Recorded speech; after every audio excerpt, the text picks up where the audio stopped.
Frontline Updates, where we delve deep into military strategies and updates from conflict zones. Today, we're discussing the progress of the ongoing special military operation as of November 5th, 2024. I'm your host, Sharifa Muhammad MGT. I'm Colonel A.C. Oguntoye, an infantry officer. Infrastructure and logistics targeting. Russian military operations included strikes on Ukrainian military airfields, energy facilities, and ammunition depots, aiming to cripple the logistical and operational capabilities of the Ukrainian armed forces. Welcome to Frontline Updates podcast. Welcome to today's special briefing on the progress of the ongoing military operation.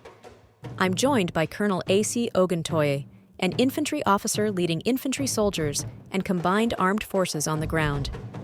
Thank you for being with us, Colonel Oguntoye. Thank you for having me.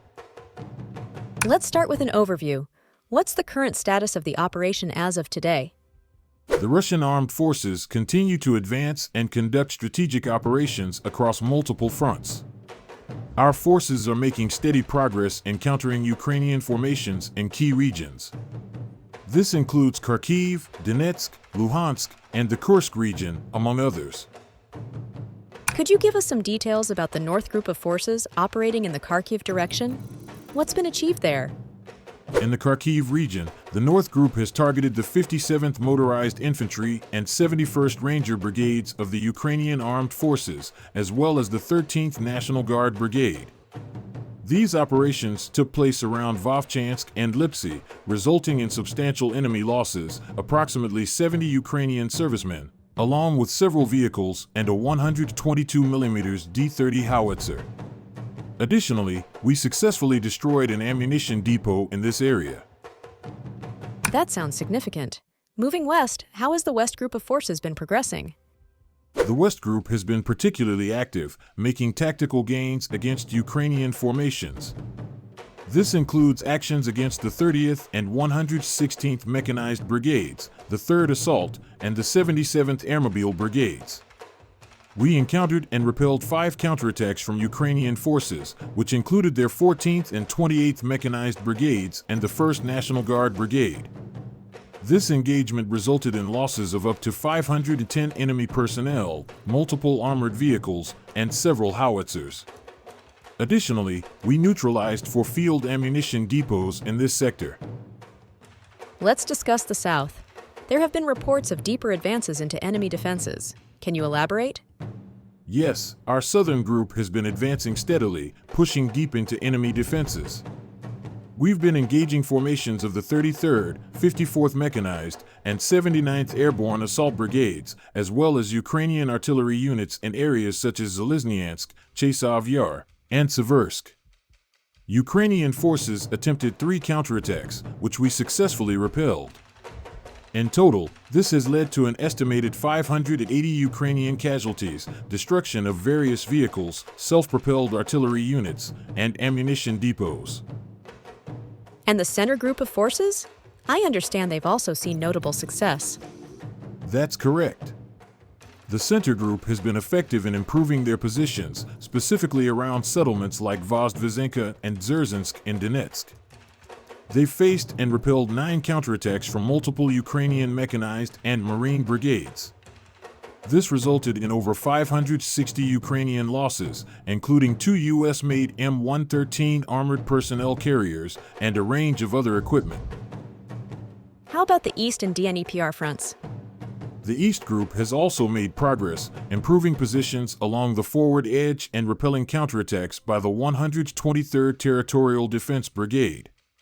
Ukrainian losses in this sector amounted to approximately 120 servicemen, along with a tank and various vehicles, including a U.S.-made 155mm self-propelled artillery unit known as the Paladin.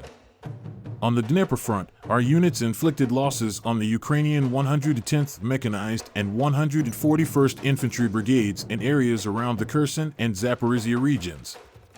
In total, we've observed losses of up to 60 Ukrainian servicemen, as well as vehicles and a 122mm D-30 howitzer. Colonel, can you tell us about some of the strategic infrastructure targets that have been hit? Operational tactical aviation, UAVs, missile troops, and artillery have been used to strike critical infrastructure. This includes military airfields, missile weapon production workshops, energy facilities used to supply Ukrainian forces, and areas where enemy manpower and equipment are concentrated. In total, 143 districts were targeted with these strikes. And how is the Russian air defense performing? Our air defense systems have been highly effective. Recently, they successfully intercepted a French-made Hammer guided bomb and 17 unmanned aerial vehicles. In total, since the start of the operation, we've destroyed aircraft, helicopters, and over 35,000 UAVs. You mentioned the Kursk region. Could you provide some insights on that area? The Kursk region remains active, with our forces focused on repelling Ukrainian advances. The North Group of forces has been particularly engaged here, countering attacks from the Ukrainian 21st, 22nd, 41st, and 115th Mechanized Brigades, along with the 36th Marine Brigade.